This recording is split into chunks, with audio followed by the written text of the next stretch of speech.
Let's get start guys, চলো আলোচনা করা যাক। আজকের বিষয় হচ্ছে মডার্ন ফিকশন। অলরাইট, ভার্জিনিয়া উলফের লেখা। ভার্জিনিয়া উলফ কিসের জন্য বিখ্যাত আমরা সবাই জানি। ভার্জিনিয়া উলফ মূলত বিখ্যাত হয়েছেন তার স্ট্রিম অফ কনসাসনেস টেকনিকের জন্য। তিনি কি বলেছিলেন? তিনি বলেছিলেন যে আমাদের চিন্তাধারাটা একটা ঝর্ণার ধারার মতো। ঝর্ণা যখন উপর থেকে প্রবাহিত হয় তখন সে সোজা প্রবাহিত হয় বটে, কিন্তু তার সাথে সাথে এই দিকে শাখা বের হয়, এই দিকে শাখা বের হয়, ওই দিকে শাখা বের হয়, সেই দিকে শাখা বের হয়। এই স্ট্রিম অফ কনসাসনেস টেকনিক, এই ব্যাপারটাও খানিকটা রয়েছে। মানে আমরা যখন পড়তে বসি, আমরা যখন কোনো ব্যাপারে, সাপোজ আমাদের ইংলিশ অনার্সের পরীক্ষার সামনে, তো আমাদের কাছে এখন ফার্স্ট প্রায়োরিটি কি? ফার্স্ট প্রায়োরিটি হচ্ছে পড়া মুখস্থ করতে হবে। এই পড়া মুখস্থ করার দিকে আমরা কনসাসলি আমরা এটার উপর জোর লাগাচ্ছি যে না না না আমাকে এই নোটটা করতে হবে এখন। কিন্তু এই নোটটা করতে গিয়ে 10 মিনিট, 15 মিনিট, 20 মিনিট পর পড়তে পড়তে পড়তে আমার মনে হলো কালকে আমার বান্ধবী রিয়া আমাকে কিন্তু ফুচকা খাওয়ায়নি এটারে। তারপরে একটু পরে মনে হলো ইস, আমি তো গাড়ির চাবিটা ওখানেই ভুলে গেছি। তারপরে আরেকবার মনে হলো পড়তে পড়তে আমি ছোটবেলাতে কত বোকামির কাজ করেছিলাম, একবার ড্রেনে পড়ে গেছিলাম। তারপর আবার মনে হলো পড়তে পড়তে যে ইস, ভবিষ্যতে আমি যদি এই চাকরিটা না পাই না, আমি সাধু হয়ে দেবো। এইরকম তুমি যে ভাবছো বিভিন্ন ধরনের কথাবার্তা, মূল জিনিসটা ভাবতে ভাবতে ভাবতে ভাবতে, রাইট? এই যে this is basically stream of consciousness technique. তো Virginia Woolf stream of consciousness টেকনিকের জন্য বিখ্যাত, রাইট? আজকে অবশ্য আমরা মডার্ন ফিকশন পড়বো। মডার্ন ফিকশনে কি কি রয়েছে মূল পয়েন্ট বলবো পরীক্ষার দৃষ্টিকোণ থেকে, যেটা কাজে লাগবে। 15 থেকে 16 মিনিটের মধ্যে তোমরা পুরো বিষয়টাকে বুঝে যাবে। দেখা যাক। রিটেন ইন 1919 এটা লেখা হয়েছে। পাবলিশড হয়েছিল তার 2 বছর পর 1921। তাহলে 1919 লিখলেন এটা, এবং 1921 তিনি এটা প্রকাশিত করলেন মডার্ন ফিকশনটাকে, যেটা ভার্জিনিয়া উলফে লেখা। This essay is a criticism of writers and writing of the previous generation. এখানে তিনি মূল কথা কি বলছেন জানো? আমার আগেকার যুগের যে লেখকরা লিখেছেন, যেভাবে লিখেছেন, সেই ব্যাপারে আমি 2-1 কথা বলবো বাবু। ঠিক আছে? আগেকার যুগের যারা লেখক ছিলেন, লেখিকা ছিলেন, তাদের রাইটিং সম্বন্ধে আমি 2-1 কথা বলবো। তোমার পছন্দ নাও হতে পারে, কিন্তু আমি বলবো বাবু, যেটা আমার ঠিক মনে হয় সেটাকে আমি বলবো। উনি বলছেন ভার্জিনিয়া উলফ, এবং তিনি কি বলছেন, মানে প্রিভিয়াস জেনারেশনের রাইটারদের রাইটিং স্টাইল নিয়ে তিনি কমেন্ট্রি করবেন। তিনি বলছেন একটা লেখকের কি করা উচিত, এইটা বলছেন। আমি যদি তোমাকে জিজ্ঞেস করি যে একটা লেখকের উদ্দেশ্য কি, তুমি বলবে একটা লেখকের উদ্দেশ্য ভালো লেখা, যে লেখাটা চলছে তার থেকে ভালো লেখা। উনি বলছেন না না না, এইটা নয়, দাঁড়াও, তুমি কিছু ভুল ভাবছো। উনি বলছেন যে একটা লেখকের উদ্দেশ্য কোনোদিনই নয় যে ভালো লিখবো, এইটা নয়, বরং কিছু একটা নতুন স্টাইল নিয়ে আসবো। ধরো সাপোজ উনি বলছেন যে ভালো লিখবার প্রয়োজনীয়তা নেই, কিন্তু নতুন নতুন স্টাইল নিয়ে আসার প্রয়োজনীয়তা আছে। যেমন একটা সময় সনেট চলতো, 14 লাইনের কবিতা সনেট। এবার সনেট আস্তে আস্তে আস্তে আস্তে প্রচুর সনেট লেখা হয়ে গেল। তো তুমি আর ভালো সনেট লিখে করবে কি? তার কারণ প্রচুর সনেট লেখা হয়ে গেছে। You need to write something new style. তারপরে আস্তে আস্তে কি হলো, সনেট থেকে সরে গিয়ে নোভেল এলো। নোভেল একটা নতুন জিনিস। এবারে নোভেল অনেক ধরনের লেখা হয়ে গেল, ভালো ভালো সব নোভেল লেখা হয়ে গেল। গথিক নোভেল থেকে শুরু করে, হিস্টোরিক্যাল নোভেল থেকে শুরু করে, রোমান্টিক নোভেল থেকে শুরু করে, ওয়ার নোভেল থেকে শুরু করে, বিভিন্ন ধরনের নোভেল, ডোমেস্টিক নোভেল থেকে শুরু করে সব নোভেল লিখে দিলে। এবারে নোভেল আর ভালো লিখে তুমি করবে কি? তোমাকে নতুন কিছু আনতে হবে। তাহলে কি হলো, হঠাৎ করে দেখলাম আমরা শর্ট স্টোরি চলে এলো। বলছে এইটাই হওয়া উচিত লেখকের উদ্দেশ্য। লেখকের উদ্দেশ্য হওয়া উচিত যে সামথিং নিউ, নতুন একটা কিছু স্টাইল নিয়ে আসবো।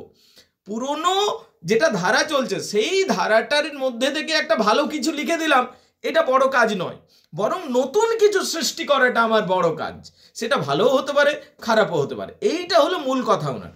তাহলে a writer should be free and writer should never be influenced by the publishing house and society. তিনি আরেকটা কথা বলেন যে একটা লেখক যে থাকবে, তিনি কোনোদিনই, যিনি লেখক তিনি সবসময় স্বাধীন এবং স্বাধীন চেতা মানুষ হবেন। তিনি কোনোদিনই পাবলিশিং হাউসগুলোর দ্বারা প্রভাবিত হবে না। পাবলিশিং হাউসগুলো অনেক সময় গাইডলাইন দেয়, আচ্ছা আপনি তো লেখেন, আপনি এইভাবে লিখুন না, তাহলে মার্কেটে ওটা নেবে। বলছে এইগুলো কথা শুনবে না, এই পাবলিশিং হাউসগুলোর কথা ফালতু কথা। নিজের মতো স্বাধীনভাবে লেখো। স্বাধীন যে তোমার যে স্বাধীন চিন্তাধারা রয়েছে সেটা কারো দ্বারা প্রভাবিত হবে না, নইলে তুমি আর কি লিখবে নতুন। ঠিক আছে, পাবলিশিং হাউসগুলো একটা গাইডলাইন দেবে, ওটা ওনাদের কাজ। আমরা লেখক, আমাদের কাজ হলো স্বাধীনভাবে একটা নতুন জিনিসকে নামানো। পাবলিশিং হাউস বুঝলে বুঝবে, না হলে না বুঝবে, কিন্তু আমরা কারো দ্বারা প্রভাবিত হব না, ইভেন রিডার্সদের দ্বারাও প্রভাবিত হব না। রিডার্সরা এমনি চাইছে বলে আমাকে গল্পটা এমনি লিখতে হবে, no, not necessary. This is my creation, I can write in my way, এইটা উনি বলতে চাইছেন। মানে একজন লেখক কারো দ্বারা ইনফ্লুয়েন্সড হবে না, whether the publishing house, whether the society, no, right, it's a big no. মানে কারো দ্বারা উনি প্রভাবিত হবেন না, তিনি নিজস্ব স্বাধীনভাবে লিখবেন, এইটা হলো দ্বিতীয় কথা। There is no special method of writing, writer should write in their own way. কেউ যদি বলে যে লেখা এমনিভাবে করা উচিত, তেমনিভাবে করা উচিত, উনি বলছেন এগুলো বোগাস কথা, ছেড়ে দাও, এগুলো নয় আসল কথা। লেখার কোনো নির্দিষ্ট স্টাইল নেই, তোমার যেটা ঠিক মনে হচ্ছে তুমি সেইভাবে লেখো, তবে খেয়াল রাখবে যেন নতুন কিছু অ্যাড করো, নাহলে ধারাটা তো এগিয়ে যাচ্ছে না, ওটা তো ওইখানে থেমে গেল। নতুন কিছু যদি অ্যাড করতে পারো ওটা আরো আস্তে আস্তে আস্তে আস্তে এগিয়ে যাবে, বুঝতে পারলে? এইটা উনি বলছে কোনো নীতি মানবা দরকার নেই যে এমনি করে লেখা উচিত, সেমনি করে লেখা উচিত। ইনি বলছেন there is no special method of writing, রাইটিংয়ে কোনো স্পেশাল মেথড হয় না উনি বলছেন। আর writer should write in his own way, একটা রাইটার নিজের মতো করে লিখবে। And she does not suggest any specific way, এবং তিনি নিজেও কোনো সাজেস্ট করছেন না স্পেসিফিক ওয়ে বলে। আরে স্পেসিফিক ওয়ে হয়ই না, সবার এটা নিজস্ব স্টাইল, কে কেমনভাবে লিখবে, এইটা উনি বলছেন। আর writer job is to write the complexities in life, এবং লেখকের কাজ হলো জীবনের জটিল বিষয়গুলোকে তুলে ধরা। Writer should write the unknown thing, এবং লেখকের উচিত আননোন জিনিসটা, যেটা এখনো হয়নি, যেটা এখনো আবিষ্কৃত হয়নি, লেখক আর সায়েন্টিস্টের মতো না, তো যেটা এখন আবিষ্কার হয়নি অমনি কিছু জিনিস তুলে দেয়। যেটা জানা জিনিস সেটাকে তুমি আরো ঘুরিয়ে পিছিয়ে সাজিয়ে বাজিয়ে লিখছো, কিছু লাভ নেই, ওটা অলরেডি জেনে গেছে সবাই। আননোন সামথিং তোমাকে লিখতে হবে, আননোন কিছু একটা জেনরা তৈরি করলে, yes, that is the work of a poet, এইটাকে উনি গুরুত্ব দিচ্ছেন।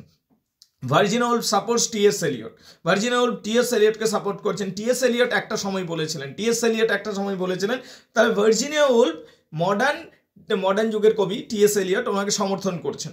টি.এস. এলিয়ট একটা সময় বলেছেন, কি বলেছিলেন, খুব ভালো কথা বলেছিলেন টি.এস. এলিয়ট, বলেছেন we do not come to write better, আমরা আসিনি যে ভালো কিছু লিখবো বলে, we do not come to write better, আমরা লেখকরা, আমরা কবিরা আসিনি যে ভালো কিছু লিখবো বলে, we only keep the moving on in that little in this direction now in that direction in a circular motion। আমরা লেখকদের আমাদের একটাই কাজ, জিনিসের যে লেখার যে ট্র্যাডিশন দাঁড়িয়েছে সেটাকে এগিয়ে নিয়ে যাওয়া, হয় এই দিকে বা ওই দিকে, ভালো হোক খারাপ হোক, জিনিসটাকে এগিয়ে নিয়ে যেতে হয়। এই কনসেপ্টটাকে, এটা বেসিক্যালি টি.এস. এলিয়টের কনসেপ্ট, ঠিক আছে, ট্র্যাডিশন আর ইন্ডিভিজুয়াল ট্যালেন্টের। তো সেই কনসেপ্টটাকে ভার্জিনিয়া উলফ বলছেন যে হ্যাঁ ঠিক কথা বলেছিলেন টি.এস. এলিয়ট, যে আমাদের কাজ নতুন কিছু সৃষ্টি করা যাতে আমরা এগিয়ে যেতে পারি। It is for the historian of literature. আচ্ছা, আমার লেখাটা ভালো হবে না খারাপ হবে, বলছে এই তর্কে গিয়ে লাভ নেই, তার কারণ ওটা রিডার্সরা বিচার করবে। আমার লেখাটা ভালো হলো না খারাপ হলো সেটা হিস্ট্রি বিচার করবে, ইতিহাস বিচার করবে। একটা সময় মনে করা হতো যে টেনিসন বিরাট লেখে, এবং মনে করা হতো যে ব্রাউনিং অতটা ভালো লেখে না, কিন্তু আজকে আবার মনে করা হয় যে ব্রাউনিং বিশাল লিখেছে, টেনিসন লেখে না। তো বলছে এটা রিডার্সদের উপর ছেড়ে দাও, সময় বিচার করবে কে ভালো লিখেছে কে খারাপ লিখেছে। আমাদের কাজ হলো সামথিং নিউ, নতুনত্ব কিছু তুলে ধরা, এইটা আমাদের কাজ। তাহলে কি বলছে, it is the historian of literature, সাহিত্যের যারা ঐতিহাসিক তারা বলবে যে আমরা ভালো লিখেছিলাম কিনা, ঠিক আছে। whether the modern novel has really progressed from its early stage, যে আগের স্টেজ থেকে আমরা এগিয়ে আসতে পেরেছি কিনা, এইটাই হলো আসল কথা। এবং সেইগুলো ঐতিহাসিকরা, যেটা সাহিত্যের ঐতিহাসিক, তারা বিচার করবে। she also thinks that a critic has a right to judge the past and she may raise doubt। বলছে একজন যদি সমালোচক হয়, সাহিত্যের সমালোচক হয় যদি, তার একটা অধিকার আছে যে লেখাটার উপর নিউট্রাল জাজমেন্ট পাস করার। মানে আমি ধরে নিলাম my brother Soumya is a literary critic. এবার যখন রবীন্দ্রনাথ ঠাকুরেরও একটা লেখা পড়ছে, নিশ্চিতভাবে রবীন্দ্রনাথ ঠাকুর সৌম্য থেকে অনেক বড় মাপের মানুষ এবং অনেক বড় মাপের শিল্পী, কিন্তু সৌম্য যখন একজন লিটারেরি ক্রিটিক, তার কিন্তু এটা অধিকার আছে যে সে সেই লেখাটাকে স্বাধীনভাবে সে ভালোও বলতে পারে খারাপও বলতে পারে, যেটা তার যুক্তিসঙ্গত। রিডারের এটা রাইট যে যে যে ক্রিটিক্যালি অ্যানালাইজ করে, যেটা তার অধিকারের মধ্যে পড়ে, যে আমি এটাকে ভালো বলতে পারি, এটাকে খারাপ হতে পারে, মহান লেখক লিখেছে, কিন্তু আমার চোখে আমার দৃষ্টিকোণ থেকে এটা ততটা ভালো নয়। Yes, if I think so I shall say this. এই স্বাধীনতা একটা ক্রিটিক্সের, একটা সমালোচকের থাকা উচিত। She also thinks that a critic has a right to জাজ the past and she has the right to create a doubt, এবং একটা সমালোচকের অধিকার আছে একটা ডাউট ক্রিয়েট করার। সি ক্রিটিসাইজেস, তিনি এই যে ভার্জিনিয়া উলফ কয়েকজন লেখক সম্বন্ধে ক্রিটিসিজমও করেছেন। তিনি ক্রিটিসাইজ করেছেন এম.জি. ওয়েলসকে, আর্নল্ড ব্যানেটকে, জন গলসওয়ার্থকে, এদিকে তিনি সমালোচনা করেছেন। তার কারণ এনারা বিশাল বিশাল রাইটার ছিলেন, কিন্তু এরা নতুন কিছু পদ্ধতি, নতুন কিছু জেনরা তৈরি করেননি বা জনরা তৈরি করেনি। এরা কি করেছিল, ওই পুরনো স্টাইলগুলো, নোভেলটাই লিখে গেছিল, সুন্দরভাবে লিখবার চেষ্টা করেছিল। তাই তিনি এদের সমালোচনা করেছেন, এনাদের সমালোচনা করেছেন। এ বলেছেন, আমাদের ভার্জিনিয়া উলফ বলছেন যে এই যে এম.জি. ওয়েলস, আর্নল্ড ব্যানেট, জন গলসওয়ার্থ, এনারা মূলত সেরকম কিছু কন্ট্রিবিউট করেনি, তাই এদিকে এরা হলো দোষী মানুষ উনি বলছেন। ঠিক আছে, কি বলছে দেখুন, she criticizes M.G. Wells, Arnold Bennett, John Galsworthy for writing unimportant things। বলছে এরা সময় নষ্ট করেছে আনইম্পর্টেন্ট থিংসগুলো লিখে, এবং তাদেরকে ম্যাটেরিয়ালিস্টিক বলেছেন তাই তিনি। But at the same time she praises James Joyce, কিন্তু সাথে সাথে তিনি প্রশংসা করেছে জেমস জয়েসের। বলছি জেমস জয়েস নতুন কিছু লিখবার চেষ্টা করেছিল, নতুন স্টাইল, যেমন স্ট্রিম অফ কনসাসনেস টেকনিকের উপর লিখবার চেষ্টা করেছিলেন জেমস জয়েস, তাই তিনি জেমস জয়েসের প্রশংসা করেছেন। যেহেতু জেমস জয়েস নতুনত্ব আনবার চেষ্টা করেছিল, তাই জেমস জয়েস ইজ বেটার। এদিকে এদের বিরুদ্ধে তিনি বলছেন, as a critic her writing and criticism was often done by the intuition and feelings rather than the scientific, analytic and systematic method। তিনি বলছেন, তিনি আরো কথা বলছেন, তিনি কি ভার্জিনিয়া উলফ বলছেন, যখন তুমি একটা লেখাকে পড়বে সবসময় যে সাইন্টিফিক মেথড, অ্যানালিটিক্যাল মেথড নিয়ে চলতে হবে তার কিছু নয়, অনুভূতি দ্বারাও তুমি পরিচালিত হতে পারো। তোমার কেমন লাগছে জিনিসটা, এইটা, এই যে ইনটিউশন, এই যে একটা অনুভূতি, এই জিনিসটার প্রতি ফিলিংস কি তৈরি হচ্ছে, সেইটা দ্বারাও তুমি প্রভাবিত হতে পারো।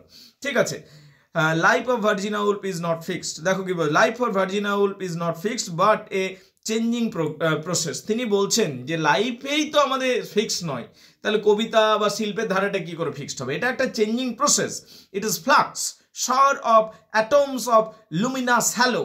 এবং তিনি বলছেন এইটা বলতে পারো কন্টিনিউয়াস একটা ফ্লোর মতো চলছে, এবং আমরা অ্যাজ রাইটার হিসেবে আমাদের কাজ হলো সেটা শুধু ফ্লোটাকে কন্টিনিউ করিয়ে নিয়ে যাওয়া, ব্যাস, that's all. The human conscious is the shelter of sensation and impression.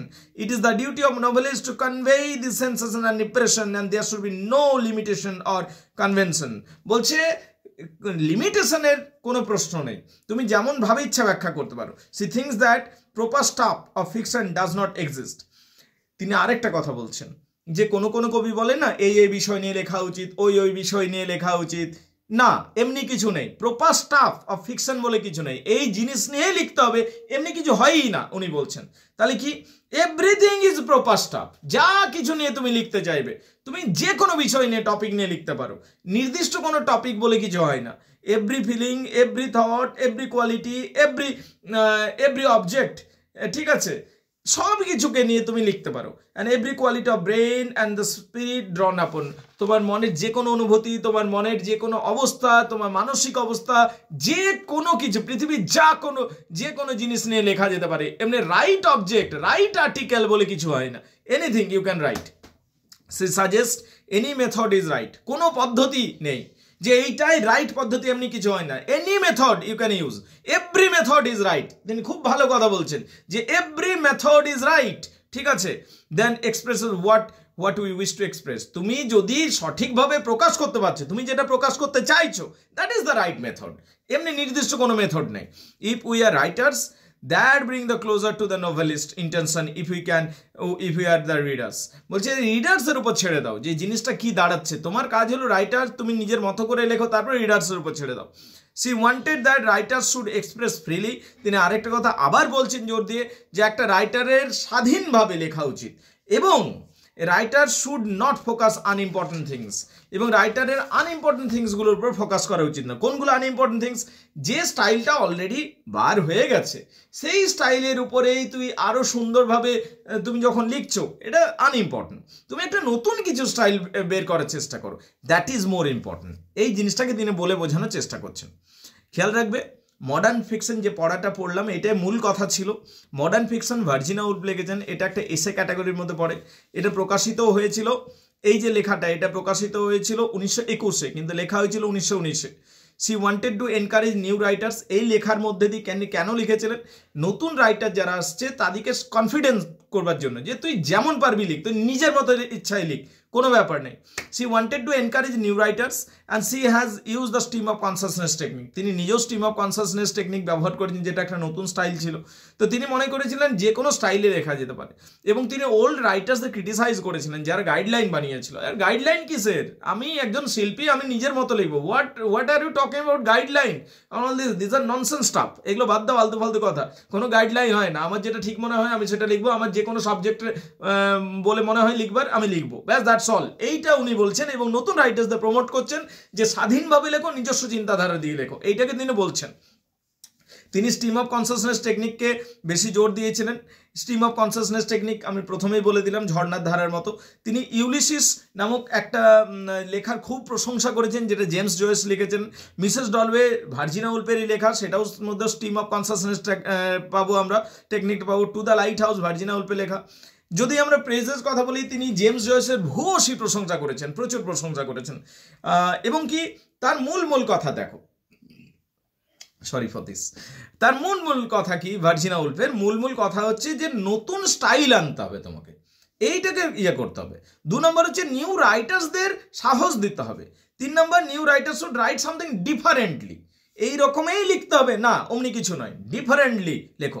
Writer should leave than method should try something new, এবং রাইটারের নতুন কিছু চেষ্টা করা উচিত। She describes Georgian and the new style of the impressionist, ঠিক আছে, writing এবং মডার্নিস্ট। এই তো নতুন যে স্টাইলগুলো আসছিল না, সেগুলোর তিনি প্রশংসা করেছেন। আর তিনি প্রশংসা করেছেন নতুন স্টাইলগুলোকে। আর তিনি ক্রিটিসাইজ করেছিলেন বিখ্যাত কিছু লেখককে, যেমন আর্নল্ড ব্যানেট, জন গলসওয়ার্দি, যিনি জাস্টিসের মতো এত ভালো একটা নাটক লিখেছিলেন। H.G. ওয়েলস ইনভিজিবল ম্যান লিখেছে, এনাদের তিনি পুরো সমালোচনা করেছিলেন। তার কারণ এরা নতুন কিছু বানায়নি, শুধুমাত্র ওই নোভেলটাকেই আরো উন্নত করবার চেষ্টা করেছিল। সি কল দেম মেটারিয়ালিস্টিক, তিনি তাদেরকে মেটারিয়ালিস্টিক বলছেন। এই যে কবিরা, এরা নতুন কিছু বানায়নি, পুরনো সিস্টেমটাকে আরো উন্নত করবার চেষ্টা করে, তাই তিনি এদিকে ম্যাটেরিয়ালিস্টিক বলছেন। Give much importance to the exterior details, এরা শুধুমাত্র যেটা আবিষ্কার হয়ে গেছে সেইটাকে আরো উন্নত করবার চেষ্টা করছিল, ওর বাইরেরটা শুধু খোলসটাকে উন্নত করবার চেষ্টা করে। প্লট আর প্রেডিক্টেবল। এবং তিনি আরো বলছিলেন যে এদের গল্প লেখা পড়তে অর্ধেক পড়ে বুঝে যায় যে কি হতে হবে। They did not go inside the psychology of the character, সর্বোপরি এরা চরিত্রগুলোর মনস্তত্ত্বের মধ্যে ঢুকবার চেষ্টা করেনি। They only say about what outside activities, এই বাইরে কি চলছে, লাভঝাপ চলছে, কি দৌড়ি চলছে, এই প্লট নিয়ে, কিন্তু ক্যারেক্টারের ইনসাইডে এরা ঢোকেনি। That is the main point of objection, ইনি বলছেন। হু ইজ ওয়ারিং হোয়াট, কে কি পরে আছে, কে কোথায় ঘুরছে, কে কি করলো, এইগুলো সমস্ত আলোচনা করছে। রাইটার শুড বি স্পিরিচুয়ালিস্ট, তিনি আরেকটা বলছেন যে রাইটারদের স্পিরিচুয়ালিস্ট হওয়া উচিত। সাচ এস অ্যান্টন চেকব, তিনি Anton চেকবেরও, Russian writer Anton Chekhov, তারও প্রশংসা করেছেন। সে অ্যাডভাইজেস টু হার রিডার্স টু